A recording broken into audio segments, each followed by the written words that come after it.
Hello friends, કેમ funda by I K sir YouTube ચેનલમાં હું આઈકે સર ફરીથી આપનું હાર્દિક સ્વાગત કરું છું મિત્રો। આજે આપણે કેમિકલ બોન્ડિંગના નવા એક ટોપિકની અભ્યાસ કરવા જઈ રહ્યા છે, જે ખૂબ જ મહત્વનો ટોપિક છે, અન્ડરસ્ટેન્ડિંગ બેઝ। ઉપરાંત એક જનરલ કેમિસ્ટ્રીમાં કોમન ક્વેશ્ચન પૂછાય છે, સિગ્મા અને પાઈ બંધ એમસીક્યુ માટે આ મહત્વનો વેલ ફેમસ ક્વેશ્ચન છે, તેની પણ સમજ આ ટોપિકના અંતે તમને પ્રાપ્ત થશે। જો મિત્રો તમે YouTube ચેનલમાં નવા છો તો ચેનલને સબસ્ક્રાઇબ કરો, બેલ આઇકન બટન પ્રેસ કરો, લાઈક કરો, કોમેન્ટ કરો અને વિડિયોને શેર કરો। મિત્રો આજનો આપણો ટોપિક છે સહસંયોજક બંધ। સહસંયોજક બંધ જ્યારે લુઈસે અષ્ટક નિયમ અને લુઈસ બિંદુ રચના આપી ત્યારે લેંગ્યુમરે 1916 ની અંદર આ સિદ્ધાંતને થોડુંક વધારે સરળતાપૂર્વક સહસંયોજક બંધની રચનામાં કન્વર્ટ કર્યું અને તેમણે ઇલેક્ટ્રોનની ભાગીદારીથી દરેક પરમાણુ પોતાનું અષ્ટક રચના પૂર્ણ કરી અને સ્થાયી નિષ્ક્રિય વાયુ જેવી રચના બનાવે છે। દરેક પરમાણુ પોતાનું અષ્ટક પૂર્ણ કરે અને ઇલેક્ટ્રોનની ભાગીદારી થાય એટલે એ રચાતા બંધને સહસંયોજક બંધ કહેવાય, અથવા બંને પરમાણુના સહિયારા ઇલેક્ટ્રોનની ભાગીદારીથી રચાતા બંધને સહસંયોજક બંધ તરીકે ઓળખવામાં આવે છે। અને તેના માટેના મુદ્દાઓ આપણે જોઈએ। સહસંયોજક બંધ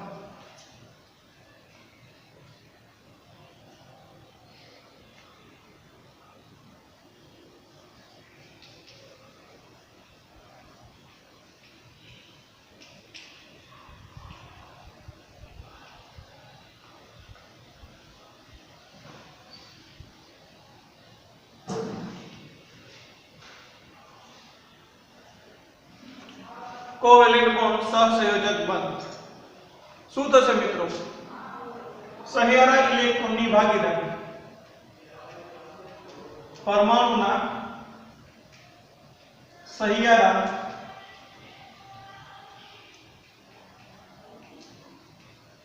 ઇલેક્ટ્રોનની ભાગીદારી, પરમાણુના સહિયારા ઇલેક્ટ્રોનની ભાગીદારીથી અષ્ટક રચના પૂર્ણ થાય।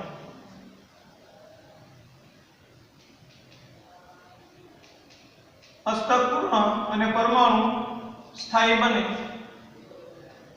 આવા રચાતા બંધને સહસંયોજક બંધ કહેવાય। સ્થાયી અને બંધ રચના થાય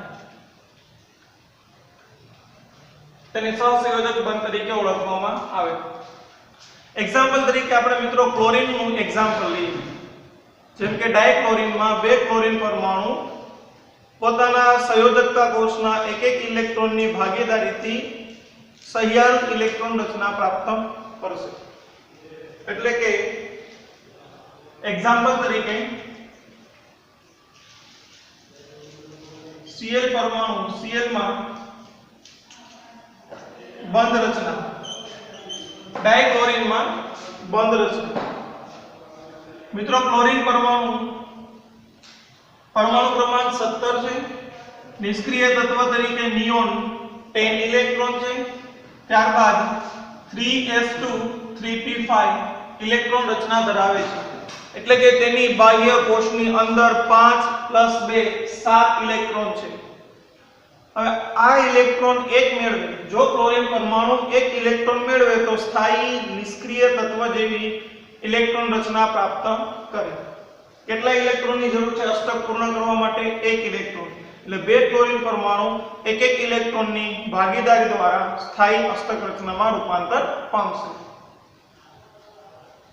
એક ક્લોરીન પરમાણુ, આ બીજો ક્લોરીન પરમાણુ, આ એક ક્લોરીન પરમાણુના ઇલેક્ટ્રોન આપણે દર્શાવીએ તો 7 ઇલેક્ટ્રોન અને આ દ્વિતીય ક્લોરીન પરમાણુના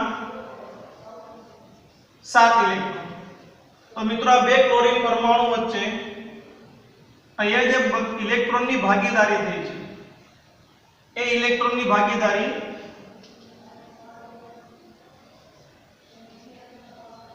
બંધ રૂપાંતરમાં પામી, બરાબર, જેને આપણે આ રીતે Cl Cl થી દર્શાવી શકાય અને એ બંધનું નામ છે સહસંયોજક બંધ।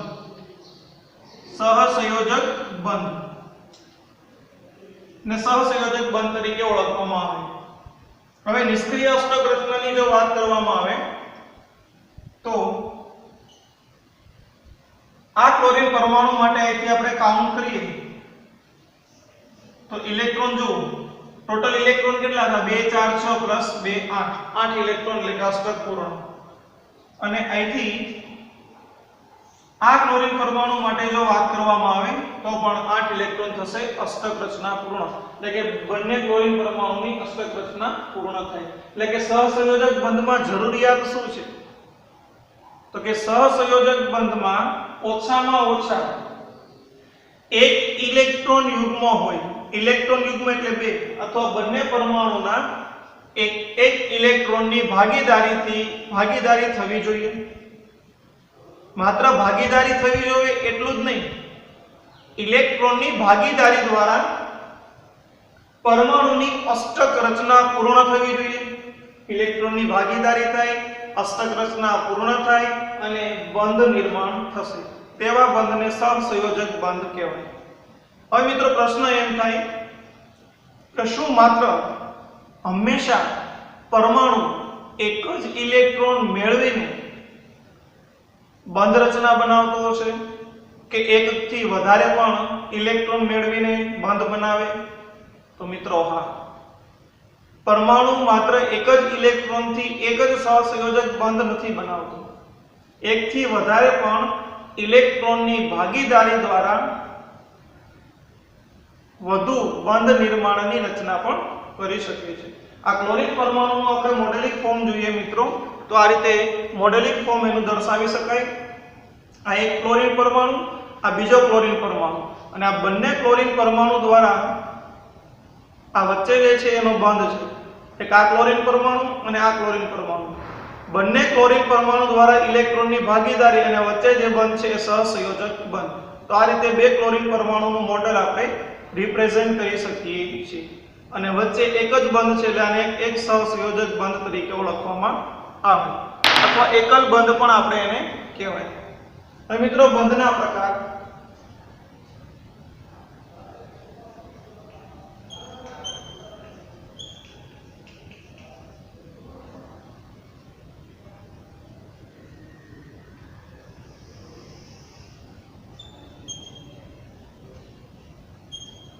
સહસંયોજક બંધમાં આપણે જોઈએ એક બંધ,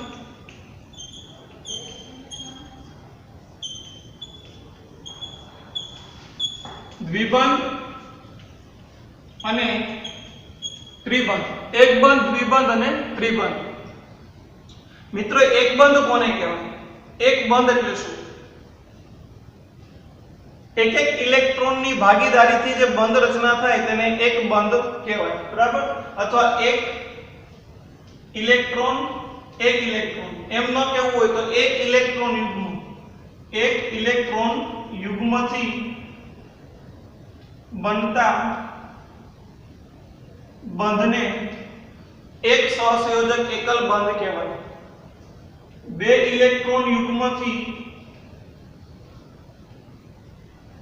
બનતા બંધને દ્વિબંધ તરીકે ઓળખવામાં આવે છે. અને ત્રણ ઇલેક્ટ્રોન યુગ્મની સામસામે ત્રણ ઇલેક્ટ્રોન યુગ્મની ભાગીદારી થાય છે. એક ઇલેક્ટ્રોન યુગ્મ એટલે એક ઇલેક્ટ્રોનની ભાગીદારી, બે ઇલેક્ટ્રોન યુગ્મ એટલે બે ઇલેક્ટ્રોનની ભાગીદારી દ્વિબંધ અને ત્રણ ઇલેક્ટ્રોનની ભાગીદારી એટલે આ રીતે ત્રિબંધની રચના થશે. એક ઇલેક્ટ્રોન યુગ્મ, બીજું યુગ્મ, ત્રીજું યુગ્મ અથવા એક પરમાણુના ત્રણ ઇલેક્ટ્રોન, બીજા પરમાણુના ત્રણ ઇલેક્ટ્રોન, સામસામે ત્રણ ઇલેક્ટ્રોનની ભાગીદારીથી આ રીતે ત્રિબંધ બની શકે, બરાબર? ત્રણ ઇલેક્ટ્રોન યુગ્મથી બનતા બંધને ત્રિબંધ તરીકે ઓળખવામાં આવે. તો મિત્રો આપણે અહીંયા એક્ઝામ્પલ તરીકે એક બંધમાં લઈએ H2O, એક્ઝામ્પલ તરીકે H2O, CCl4, કાર્બન ટેટ્રાક્લોરાઇડ અને H2O. અહીં આપણે દ્વિબંધના એક્ઝામ્પલ લઈ શકીએ H2C2, ઇથિનનો અણુ, કાર્બન ડાયોક્સાઇડનો અણુ, CO2 એ પણ લઈ શકાય. જ્યારે ત્રિબંધ માટેની આપણે વાત કરીએ H2C4 આવશે. એક્ઝામ્પલ તરીકે ડાયનાઇટ્રોજન અને H2C2 ઇથાઇન અથવા એસિટિલિન. સામાન્ય નામ એસિટિલિન છે, આયુપીએસી નામ ઇથાઇન છે, આનું નામ ઇથિન. આ મિત્રો CH4 પણ લઈ શકાય, મિથેન, મિથેન બરાબર, ઇથિન અને ઇથાઇન. આમાં એક બંધ હોય, આમાં દ્વિબંધ હોય અને સામે ત્રિબંધ હોય. એની અણુ રચના જોઈએ, આણ્વિય રચના. જેમ કે ઓક્સિજન પરમાણુ છે, તેની સંયોજકતા કોષમાં આપણે જાણીએ છીએ. ઇલેક્ટ્રોનની સંખ્યા કેટલી આવશે? 6. 2 ઇલેક્ટ્રોન,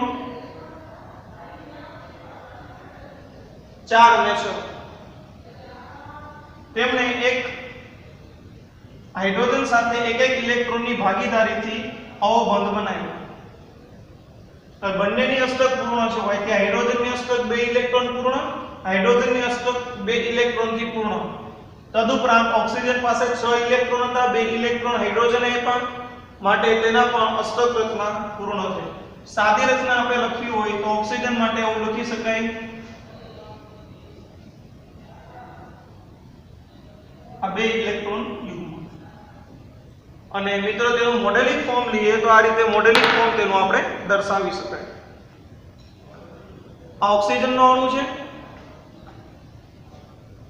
સેન્ટરમાં ઓક્સિજન અને આ 2 હાઇડ્રોજન. આ રીતે આપણે એક ઓક્સિજન અને 2 હાઇડ્રોજનથી આ રચના દર્શાવી શકીએ છીએ. જો ઓક્સિજન અને 2 હાઇડ્રોજન, આ રીતે આણ્વિય રચના તેની દર્શાવી શકાય. આ 2 હાઇડ્રોજન છે, સેન્ટરનો ઓક્સિજન છે, H2O નો અણુ. ત્યારબાદ મિત્રો કાર્બન ટેટ્રાક્લોરાઇડ નું પણ આપણે આણ્વિય સૂત્ર બનાવી શકીએ. કાર્બન, તેની પાસે 4 ઇલેક્ટ્રોન આપણે જાણીએ છીએ, 1 2 3 અને 4. અને તેની સાથે ક્લોરીન જોડાયેલા છે. એ ક્લોરીન પાસે ઇલેક્ટ્રોનની જો વાત કરવામાં આવે તો 1 2 3 અને 4. એક ક્લોરીન, બીજો ક્લોરીન, ત્રીજો ક્લોરીન અને ચોથો ક્લોરીન. ક્લોરીન પાસે ટૂંકમાં ઇલેક્ટ્રોનની સંખ્યા અષ્ટક માટે દર્શાવો તો 2 4 6 પ્લસ 2 8. કાર્બનના 8 ઇલેક્ટ્રોન, તો કે 2 4 6 અને 8. માટે બંને પરમાણુની અષ્ટક રચના પૂર્ણ છે. એટલે કે તે અષ્ટક રચના દ્વારા કુલ 4 સહસંયોજક બંધ બનાવશે. 1 2 3 અને 4. 4 સહસંયોજક બંધ બનાવે. અમારે છે 4 બંધ બરાબર 8 ઇલેક્ટ્રોન. એક બંધમાં કેટલા ઇલેક્ટ્રોન છે મિત્રો? જુઓ, એક બંધ આયા બન્યો તો ઇલેક્ટ્રોન કેટલા છે? 2 ઇલેક્ટ્રોન. એક બંધ બન્યો તો 2 ઇલેક્ટ્રોન. તો ટોટલ આપણે ગણીએ ત્યાં 2 4 6 અને 2 8 ઇલેક્ટ્રોનની ભાગીદારીથી 4 સહસંયોજક બંધની રચના થાય. હવે કાર્બન ડાયોક્સાઇડ અને ઇથિનની વાત કરીએ તો ઇથિનના અણુની અંદર એક દ્વિબંધ બનશે. કાર્બન પરમાણુ અને કાર્બન પરમાણુ. કાર્બન પરમાણુ પાસે 4 ઇલેક્ટ્રોનને આપણે આમ દર્શાવીએ 1 2 3 અને 4. બીજા કાર્બન પરમાણુના ઇલેક્ટ્રોન આમ દર્શાવીએ 1 2 3 અને 4. એટલે કે આ 2 કાર્બન પરમાણુ વચ્ચે દ્વિબંધ બનશે. બરાબર. પછી હાઇડ્રોજનના જો ઇલેક્ટ્રોન આપણે રિપ્રેઝન્ટ કરીએ, 4 હાઇડ્રોજન છે, 1 2 3 અને 4. માટેનું સૂત્ર આવું થશે, કાર્બન, આ 2 હાઇડ્રોજન, આ 2 કાર્બન વચ્ચે દ્વિબંધ અને હાઇડ્રોજન. આ ઇથિનનો અણુ છે, ઇથિન. તો મિત્રો એક જે બંધ હતો એના ઉપરાંતનો જે બીજો બંધ બન્યો એને પાઈ બંધ કહેવાય. શું કહેવાય? પાઈ બંધ તરીકે ઓળખવામાં આવે. અને પહેલો જે બંધ બને છે તેને સિગ્મા અથવા સહસંયોજક બંધ કહેવાય. આ સિગ્મા બંધ અથવા તો સહસંયોજક બંધ. તો આ સિગ્મા બંધ છે. એટલે હંમેશા દ્વિબંધ હોય એમાં એક સિગ્મા અને એક પાઈ બંધ હોય.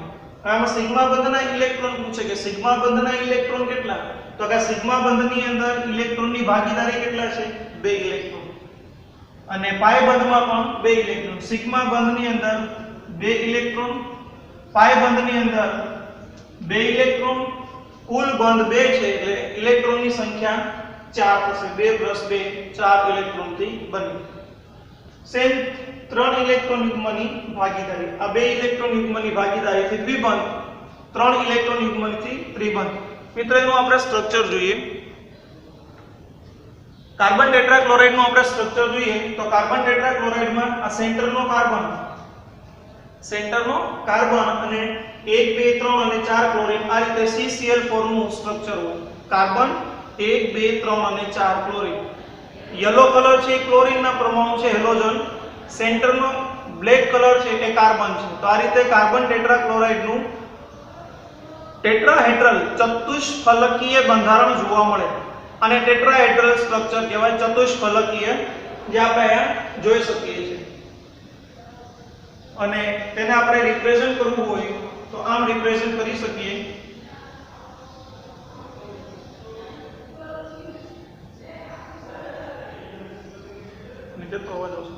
આ રીતે જે છે એને રિપ્રેઝન્ટ કરી શકાય. ઓકે, એટલે કાર્બન ટેટ્રાક્લોરાઇડ. હવે ઇથિન ની વાત કરીએ. ઇથિન ની અંદર દ્વિબંધ છે મિત્રો. તો આ ઇથિન નું સ્ટ્રક્ચર છે. જો કાર્બન કાર્બન અને 2 હાઇડ્રોજન. તો જુઓ આ 2 કાર્બન વચ્ચે દ્વિબંધ છે, 2 કાર્બન વચ્ચે દ્વિબંધ છે. આ 2 કાર્બન એના વચ્ચે દ્વિબંધ, એક સિગ્મા બંધ તો બીજો પાઈ બંધ. આ પાઈ બંધ હશે, આ સિગ્મા બંધ હશે. બંનેમાં એક એક ઇલેક્ટ્રોનની ભાગીદારી. તો આમાંથી મિત્રો પ્રશ્ન પૂછે આપણને કે પાઈ ઇલેક્ટ્રોનની સંખ્યા કેટલી, 2 ઇલેક્ટ્રોન. પાઈ બંધ 1 છે તો 2 ઇલેક્ટ્રોન. એક સિગ્મા બંધ છે તો એક સિગ્મા બંધને આપણે શું કહી શકીએ છીએ, સહસંયોજક બંધ. તેની ઇલેક્ટ્રોનની સંખ્યા 2. તો આ સમતલીય બંધારણ છે. જો બધા એક જ સમતલમાં છે, કોઈ પણ બાજુ તમે ફેરવશો તો આ સમતલીય બંધારણ થશે. આ 4 એના હાઇડ્રોજન છે. કુલ સહસંયોજક બંધ કેટલા, 1 2 3 4 અને એક આમાંથી 5. સહસંયોજક બંધ કુલ કેટલા થશે મિત્રો, 1 2 3 અને 4 અને આમાંથી 1 5 સહસંયોજક બંધ હશે. અને ઇથિનમાં સહસંયોજક બંધની સંખ્યા તો સિગ્મા બંધની સંખ્યા 5 અને સિગ્મા ઇલેક્ટ્રોનની સંખ્યા 10 થશે. અને એક બંધ છે એ પાઈ બંધ કહેવાય. ત્યારબાદ આપણે જોઈએ ત્રિબંધ. ડાયનાઇટ્રોજનની આપણે રચના જોવી છે. ડાયનાઇટ્રોજન, બંને નાઇટ્રોજન પરમાણુ ઇલેક્ટ્રોનની 3 ઇલેક્ટ્રોનની ભાગીદારીથી આ બંધ બનાવશે. અને નાઇટ્રોજન પાસે આપણે જાણીએ છીએ કે ટોટલ 5 ઇલેક્ટ્રોન બાહ્ય કોષમાં, તો 2 ઇલેક્ટ્રોન તેના અયુગ્મિત સ્વરૂપે. અને સિમ્પલ જો રચના લેવામાં આવે, નાઇટ્રોજન 3 બંધ નાઇટ્રોજનથી દર્શાવી શકાય. આ 3 બંધ પૈકી વચ્ચેનો બંધ એ સિગ્મા બંધ હોય અને સમતલ ઉપર અને સમતલની નીચેનો બંધ એ પાઈ બંધ. એટલે મિત્રો 3 બંધ હોય એમાં પાઈ બંધની સંખ્યા કેટલી થઈ, તો કે 2 પાઈ અને 1 સિગ્મા. આના અંદર દ્વિબંધમાં 1 સિગ્મા અને 1 પાઈ. એકલ બંધની અંદર માત્ર 1 સિગ્મા બંધ, પાઈ બંધની સંખ્યા 0. પાઈ બંધ હોતા નથી. આ એના માટેનો પ્રશ્ન. એને ગુણ્યા 2 ઇલેક્ટ્રોન કરવાના. આને ગુણ્યા 2 એટલા ઇલેક્ટ્રોન હોય, આને ગુણ્યા 2 ઇલેક્ટ્રોન, આને ગુણ્યા 2 ઇલેક્ટ્રોન. અથવા બંધની સંખ્યા આને ગુણ્યા 2 ઇલેક્ટ્રોન પણ તમે કહી શકો. ને સેપરેટ ક્વેશ્ચન સિગ્મા અને પાઈ ઇલેક્ટ્રોન એ બંધ માટે પૂછાય તો એ રીતે પણ આપણે એની કેલ્ક્યુલેશન કરી શકીએ. બીજું એક્ઝામ્પલ છે આપણી પાસે ઇથાઇલ. કાર્બન પરમાણુ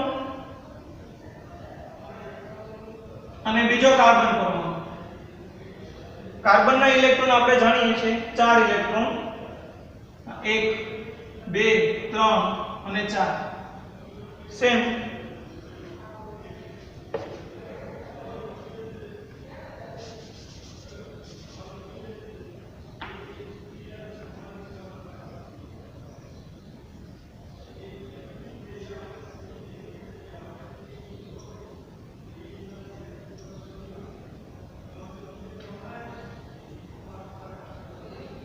આ બે કાર્બન વચ્ચે 3 ઇલેક્ટ્રોન યુગ્મની ભાગીદારીથી એક ત્રિબંધની રચના થશે, જેને આપણે આમ રિપ્રેઝન્ટ કરી શકીએ 1 2 અને 3. તો મિત્રો એની સાથે બે હાઇડ્રોજન છે, તો બે હાઇડ્રોજનને આ રીતે આપણે રિપ્રેઝન્ટ કરી શકીએ.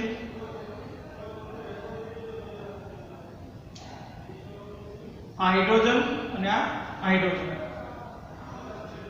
હવે હાઇડ્રોજનની અષ્ટક રચના પૂર્ણ છે અને કાર્બનની પણ અષ્ટક રચના પૂર્ણ છે. 1 2 3 ને 3 6 અને 2 8. આયા 6 + 2 8, એટલે કે એક બંધ આયા આવશે હાઇડ્રોજન, એક બંધ આયા આવશે હાઇડ્રોજન. હવે સિગ્મા અને બંધ પાઈ બંધની વાત કરવામાં આવે તો આ 1 2 અને 3 સિગ્મા બંધ અને 1 અને 2 પાઈ બંધ થશે. આયા સિગ્મા બંધ ટોટલ કાઉન્ટ કરો તો 1 2 3 4 અને 5 સિગ્મા બંધ થશે. તો આ રીતે ઇથાઇનના અણુનું સ્ટ્રક્ચર આપણે દર્શાવી શકાય, ત્રણ બંધની ભાગીદારી. તેનું પણ સ્ટ્રક્ચર મિત્રો જોઈ લઈએ અને નાઇટ્રોજનનું પણ સ્ટ્રક્ચર જોઈ લઈએ.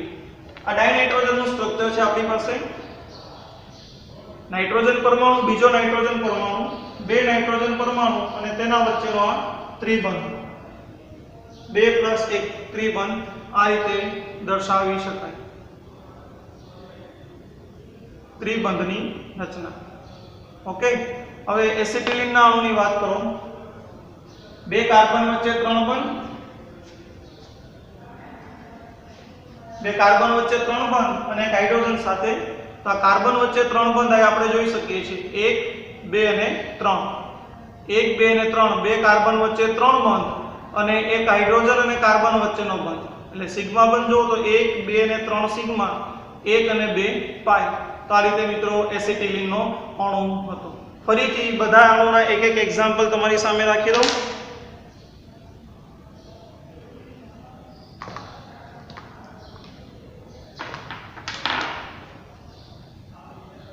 મિત્રો આ એક બંધ, બરાબર, આ દ્વિબંધ અને આ ત્રિબંધ. આ ત્રણેય એક્ઝામ્પલ આપણી પાસે છે. એક બંધ, આ દ્વિબંધ અને આ ત્રિબંધ. આ રીતે ત્રણેય આપણે દર્શાવી શકાય. આમાં મિત્રો બંધ લંબાઈની વાત આપણે નેક્સ્ટ ટોપિકમાં કરવાના છે. ઇન્ટરેસ્ટેડ તો જુઓ, આયા બંધ અંતર, આયા બંધ અંતર અને બંધ અંતર ત્રણેયમાં તફાવત છે. એ તફાવતની વાત આપણે નેક્સ્ટ લેક્ચરમાં કરશું. જો કંઈક ક્વેરી હોય તો તમે કોમેન્ટ બોક્સમાં ક્વેશ્ચન પૂછી શકો છો. આજના દિવસના આજના લેક્ચરમાં બસ આટલું. Wish you all the best and thank you for watching my video.